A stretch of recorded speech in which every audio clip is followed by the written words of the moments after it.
Golf 8 November Juliet Juliet. Please give Laurence a warm welcome. The stage is yours. Different tack now. I'm talking about not the SDR itself, but how we connect an SDR radio to a PC or an ARM processor. For the project that I've been working on, we had two choices, and I'll go through what we've done and why we did it.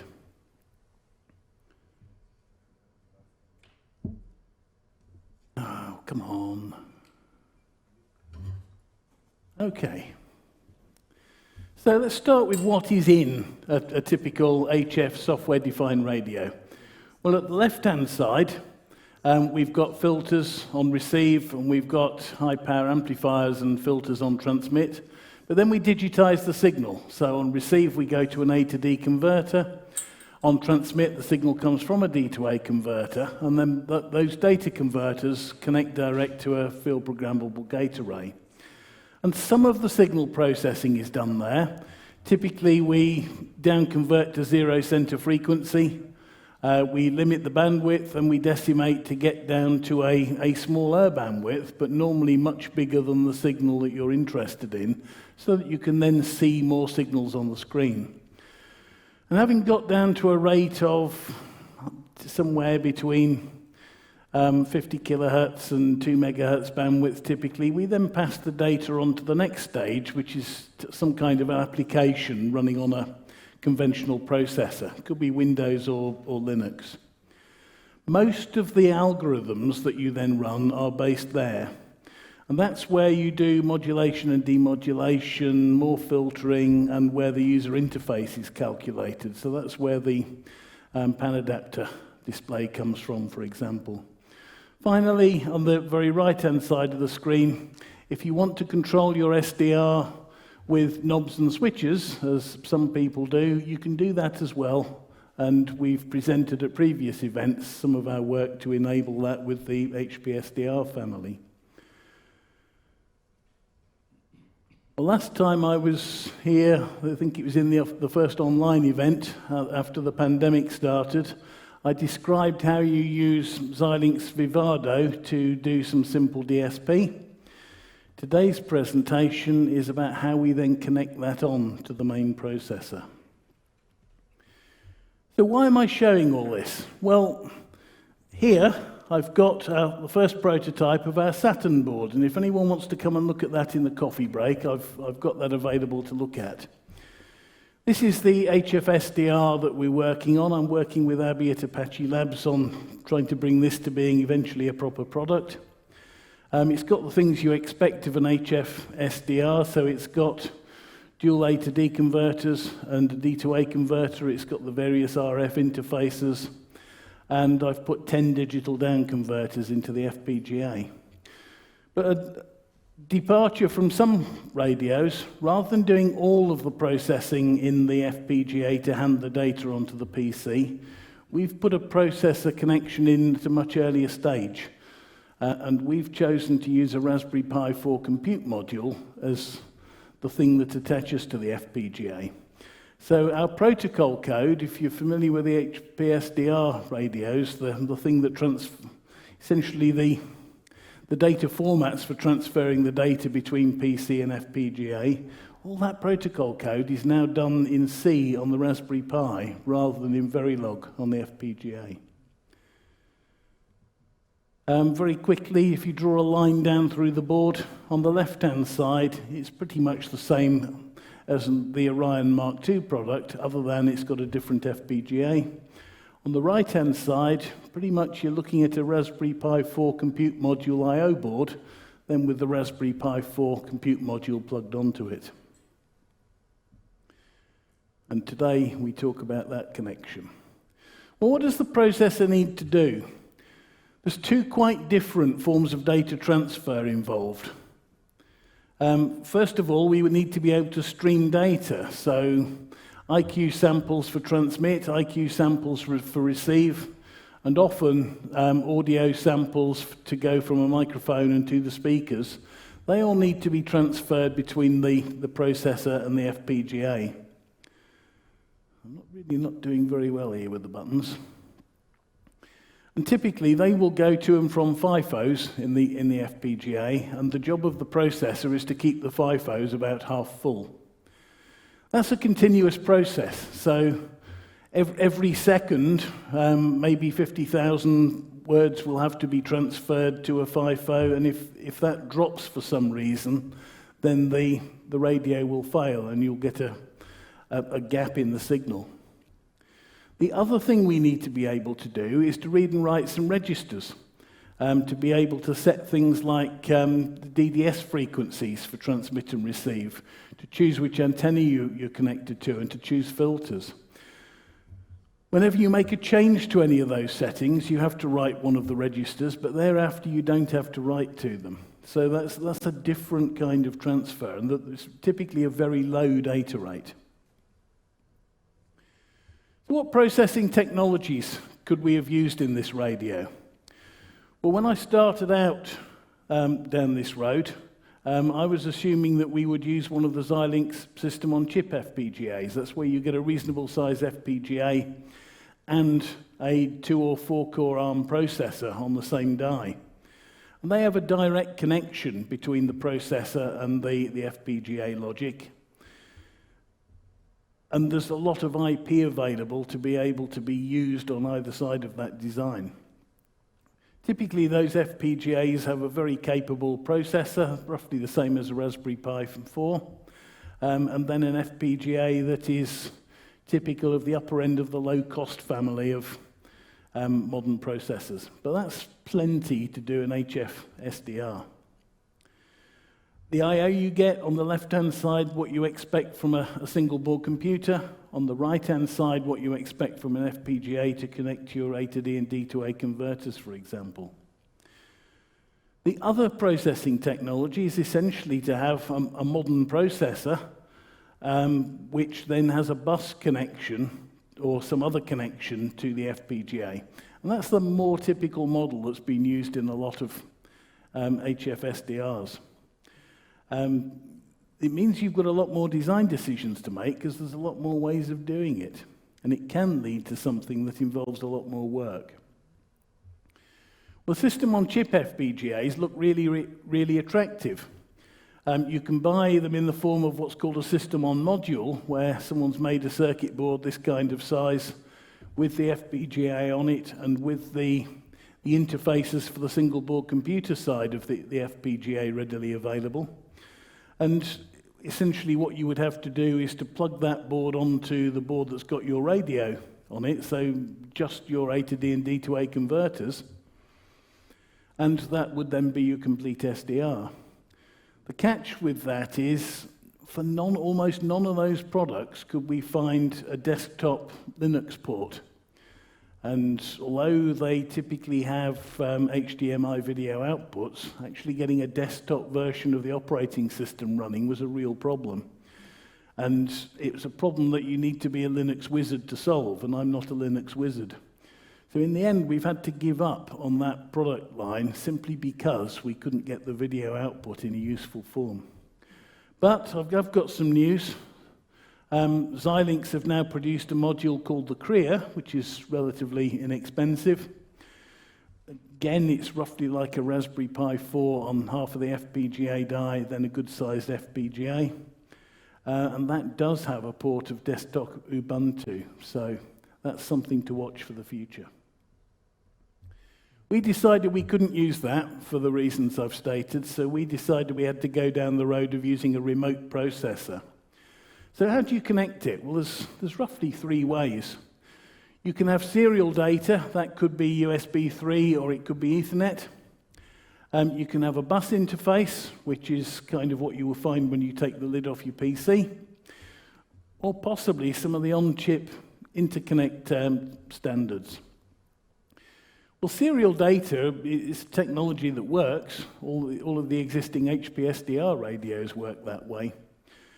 The IP is readily available to implement the Ethernet interface or a USB 3 interface, but you need to write very complicated code to pack and unpack the data, to serialize that, to transfer it to the PC end. And if you use USB, you then need to write a device driver at the PC or Linux end. PCI Express is an attractive option in a lot of respects. There's already PCI Express in most FPGAs, even the relatively low-cost ones. Typically, there's a device driver already provided for you, and that gives you bus access straight into the FPGA. The third option, that might be interesting for a low-power radio, might be to use things like I2C interface for register accessors and SPI for streamed data. And I think there are some SDRs that do that. The bandwidth isn't great, but it would be all right for some applications. We decided we were going to use PCI Express. It's readily available. It's got great performance headline figures. 2 gigabytes per second does sound like quite a lot. Some things that can get in the way, your typical modern processor doesn't have a very simple memory structure, and there's virtual memory involved, there's caching involved, and you need to have a device driver to be able to use that. We had intended to use the NVIDIA Jetson TX2 processor module, which is a very capable module, particularly if you want to do graphical processing, which isn't currently part of what we're doing. But then the Raspberry Pi 4 compute module came along. That's essentially a repackaged Raspberry Pi 4, but they've taken the USB 3 interface off it and used the serial transceivers to give you a single lane PCI Express instead. And straight away, that gave us a processor module with a $50 price tag that was exactly right for what we wanted to do. PCI interfaces are essentially hard-coded into most modern FPGAs, even the low-cost families. So that should make it quite easy to implement. Well, it's not quite as simple as that. The hard-coded interface essentially just passes messages from the PCI bus to the other side. And PCI bus sends you a message saying something to the effect that I want to write this value into this memory location, so please take those values from me and go away and implement it.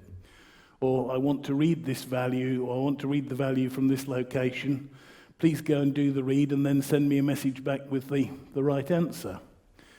That has to be interpreted by hardware code to create a bus. Luckily, Xilinx has done that, and there's a free IP core that does that for you. Xilinx call it the DMA bridge subsystem for PCI Express, but everybody else calls it XDMA. So I'll now talk about how we've used XDMA. If you create a Xilinx block design, you can just drag the XDMA IP onto the design canvas, and it's really, really easy to use. Deceptively so. At the left-hand side, we have to connect a clock line and a reset line. On the right-hand side, there are connections available for the PCI Express data lanes, which go to transceivers from the FPGA. There's a bus connection for DMA data transfer, another bus connection if you want to use it for setting registers. And then the bus clock and reset signals that all buses need to have. And we can connect those to, very, very easily, we can connect those to FIFOs and to registers so that we're able to move data and set those registers. If you want to know more about how to do that, go and have a look at the guidance on using Xilinx's IP integrator. So before the Saturn board was available, we've only had this for about 6 weeks or so. Before that board was available, we had to create some kind of a prototype. So I looked around and found that there was a thing called the Light Fury available. That's a Xilinx Arctic 7 FPGA on a tiny NVMe board, but with a carrier that can then be put in straight into the Raspberry Pi compute module I/O board. Essentially, it's got the FPGA, it's got the configuration prompt so it will boot, It's got 4 LEDs and just about nothing else.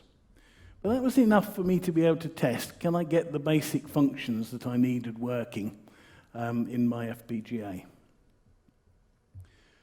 So here's some of my test design. I've circled the XDMA core. The things immediately above it and to the right of it are some bus switches, and then essentially the bus devices just connect to those, and it is as simple as connecting them, assigning addresses, and you can access them.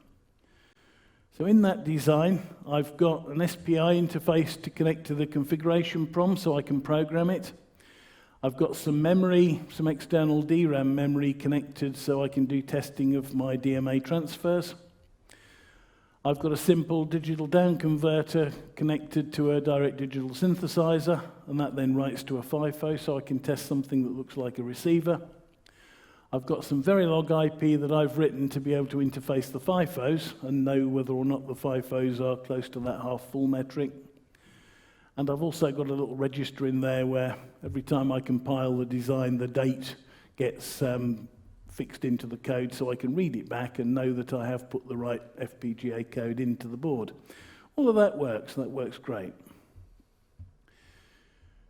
So let's come to connect that up to the Raspberry Pi for the first time. Xilinx provide a device driver and some other software tools for XDMA, and you can download that. It comes with some useful examples. One of the first problems we ran into is it's supported on Intel platforms, but not on ARM. And it kind of compiled and loaded, and it looked like it was running, but it wasn't transferring the right data. So I had to dig into what was going on in the driver, and we quickly found that it was because of the operating system and the interpretation the C compiler gave that operating system. Some variables that were expected to be 64-bit were actually going into 32-bit registers. So half the data was lost. And essentially that meant that the address that told the thing where to find the FPGA memory on the bus was lost. Change of 3 registers to being 64-bit, and straight away that was working. There was another fix needed to make it work with a 64-bit version of the Raspberry Pi operating system that somebody else found, and we now have the entire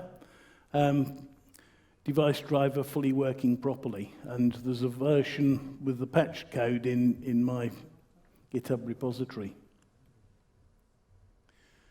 I've written some C code to give me some little helper programs so I can do register reads and writes just from a GUI program, which is great for debugging. I've got another one to be able to download the configuration PROM when I have to update it. And I've got a program written for the Protocol 1 and Protocol 2 HP SDR applications so that the board will be able to emulate an Orion, so that essentially the protocol code runs on the Pi and the FPGA part just takes the data from the Pi that would have been decoded in the FPGA otherwise. We will be getting native Pi HP SDR running on the board eventually, but we've got to get it finished first. PCI Express performance. Well, if you just do a single read or write, using direct access from essentially from a pointer to a location, it takes about a microsecond to do a single transfer. So that means about 4 megabytes per second. Now, that's way too slow. It's fine for register reads and writes, but it's no good at all for the stream data. We need to use the direct memory access for engines to be able to do block transfers. Well, the core's got 2 DMAs for read, 2 DMAs for write, and all of those can be used at the same time. And I've done some performance timings for just 1 DMA write, then 1 DMA read. If you do small transfers, the transfer time's almost totally dominated by the setup time. And it appears that up to about 16384 bytes transferred, there is no difference in timing. Beyond that, it starts to take longer to transfer more data, or you're starting to get limited by the bus itself. Previously, it's just limited by the software timings. At 4K byte transfers, we're achieving about 30 megabytes per second, which is enough. There's probably more tuning that we can do on that as well. So where are we going with this? Well, this was our Saturn board. We'll be able to plug that in through an Ethernet connection to a PC running something like Thetis, and using the Protocol 1 or Protocol 2 app running on the Raspberry Pi, just get data out of that. So as far as the PC end of the process is concerned, it looks just like an Orion board. But much more interesting, whoops, too many touches of the touchpad.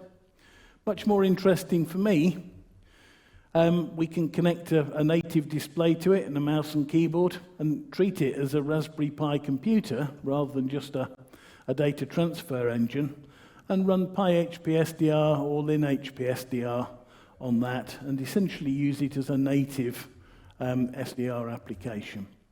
But the great attraction, the way we've implemented this, you don't have to choose, you can do both. Gone the wrong way. So, in summary, we chose to use PCI Express and the Raspberry Pi 4 compute module. It's taken quite a bit of work to get to where we are, but it works. It's relatively low cost, and it's quite good enough for HF SDR. In principle, this will then work with many processors. We'd be able to plug it into an Intel computer as well. It's not limited to just being the Raspberry Pi. But the system-on-module approach with the Xilinx system-on-chip FPGAs is still something to watch. That's a technology that would have been attractive for this if we'd had that desktop Linux driver, and that is now available. So who knows, maybe I'll go back to looking at that at some point. Anyway, thank you for your time. Any questions?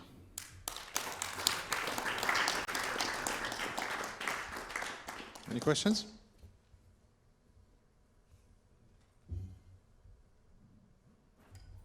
One question? Not direct to the project, but I've heard if you use greater Xilinx FPGAs, then environment is not free, you have to pay for it. For the small ones, you can get a local, open source, or not open source, but free version, but for the bigger ones, you have to pay. For the very large ones, you have to pay. For any of the ones I'm using, it's free. Okay, thanks.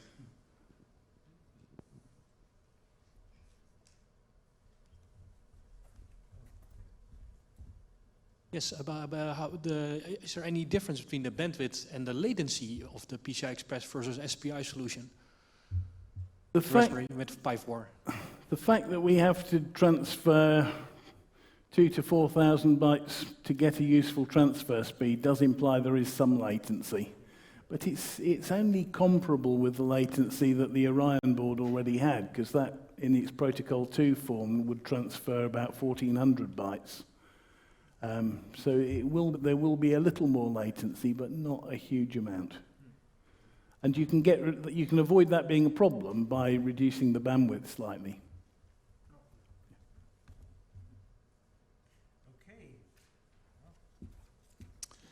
Okay. Yes, thank you very much, Laurence, to keep the time. Excellent. And I think this is a very important project, and we see that your work with FPGA is looking ahead for the next step of SDR and SDR experience for building up the LinHP SDR and so on. It's nice. It sounds good. And I think we have some more talks about similar experience here. Thank you.